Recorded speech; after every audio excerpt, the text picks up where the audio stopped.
got Congresswoman Diane Black on the line, and she is the chairman of the Budget Committee and on the House Ways and Means Committee, right? That's correct. And recently, y'all passed legislation for tax cuts. What in the world does that mean to the United States, and what does that mean to us in the Tennessee?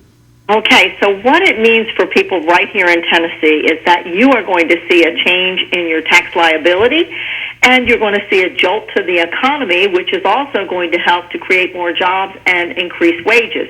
So those sound really good. So let me just begin by saying what our goal was, and we've been working on this now for the last 7 years. So when I got to Congress in 2011, I was put on the Ways and Means Committee, and we immediately started working with then Chairman Camp in looking at our tax code and how complicated it was. And I always laugh because he says it's 70,000 pages, 10 times the size of the Bible with no good news.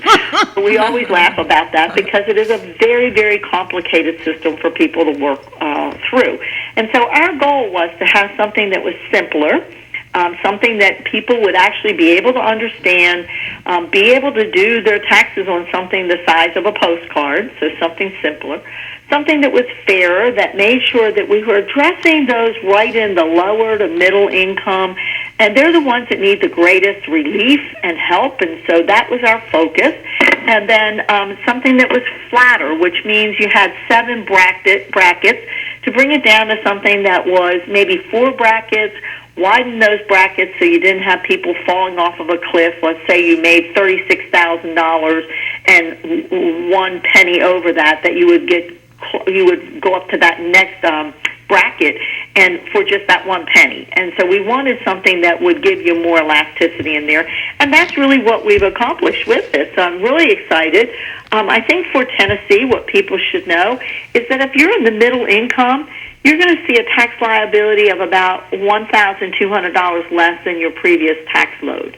And that's exciting. The other thing is that when we see by giving corporations a lower rate, they're going to invest more in their companies, which means the economy is going to grow because it's been so stagnant and stale. And people will see a raise in their wages, and it's estimated by the Tax Foundation.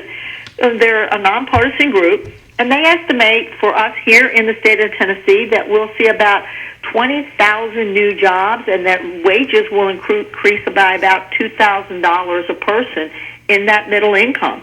So this is a good thing for the people here in Tennessee, that wages will go up and their liability will go down. Wow. Now, if I remember correctly, the last time that we did anything with our tax code, it was during my hero Ronald Reagan's time in '86. Is that right? That is correct. The last time we reformed the code was back in 1986, and there's been so much added to it, so much complexity. And frankly, there have been people who have been able to lobby the legislature in Washington to get special interest in there, and we're going to take all of that out of there and make this a much fairer system. Okay, so where are we at right now? The House passed it, which is a feat unto its own, because there's so many. How many people in Congress? That's embarrassing that I don't know that. There are 135 of us. So when we pass something, it takes at least 218 votes, which is a majority. But we were able to even get beyond that. So we didn't have just a simple majority. We had enough people that we even had some leftover votes. But it did pass out of the House, as you've already indicated, and now the Senate is working on their version. Now, we have heard that President Trump, that's his goal, is to have it on his desk by Christmas. Is that right?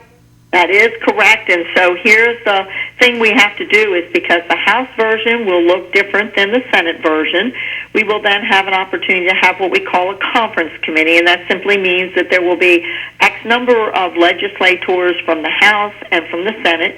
I will probably be on that. I may even be leading that as the budget chair. We will have that small group of people getting together, looking at both of our plans and seeing how we can take the best of both of those plans. We will then have a report that will be given to both the House and the Senate.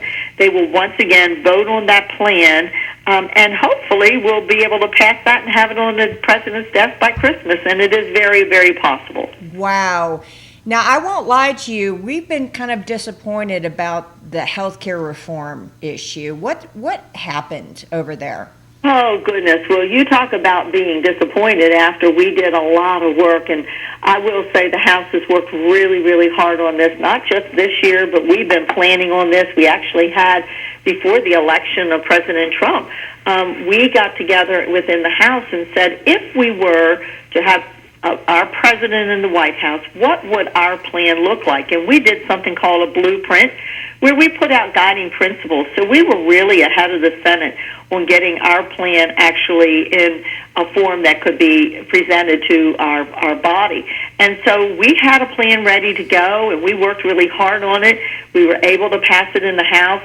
And then we were so disappointed that the Senate didn't do their job. You know, we've been promising the American people for 6 years that we would repeal and replace this bill. It is amazing to me that the Senate could not get their selves together to be able to pass something. Just give us something, because then we could once again conference. But very, very disappointed, and the American people deserve to be disappointed. But I want them to be disappointed in the right body, and that is the Senate. They've been acting like an adult daycare center there, and they need to get the work done. we like that. Speaking of adult daycare. That's great. You know, in our area, President Trump won pretty handily. How has it been working with him over this past year? Oh, my gosh, it has been a dream come true for me. You know, the biggest change is that we're actually getting some things done in the House, and I know we're talking about health care and about taxes. They're big issues, but there have been other things that have been done. For instance, the president said that he was going to stop illegal immigration and protect our border. That crossing over the border is down by 60%, and that, by the way, is without having a wall. So we're looking at a president that promises things and gets them done. And he has done a number of other things with regulations, by just cutting regulations back. We talk about tax reform and how that's going to help the individuals and help our businesses. But, you know, many times people don't realize how these onerous regulations keep businesses from actually being able to do their job. And ultimately, that raises the price for all of us consumers, whether it is something we actually purchase in a grocery store or whether it's a service that is provided to us. When you have regulations that are onerous and businesses have to spend money to abide by these onerous regulations, it raises the cost for us. So reducing regulation has been another part of what the president has done. And he is a president of his word. Look, he said, I'm going to do this and I'm going to do that, and he has done those things that he said he was going to do. We still have a lot to be done, and we see how we're respected now around the world by those leaders that we were not respected by the former president. And so I am just delighted to work with him. I've been working with him personally on both the health care and also now on the tax reform, and it has been a real honor and pleasure for me to be able to do that. Wow. Well, thank you so much for calling in. We certainly appreciate it. We always like to hear from our own people about what's going on up there because, you know, the things that we read, you know, it's almost we don't know what to understand anymore.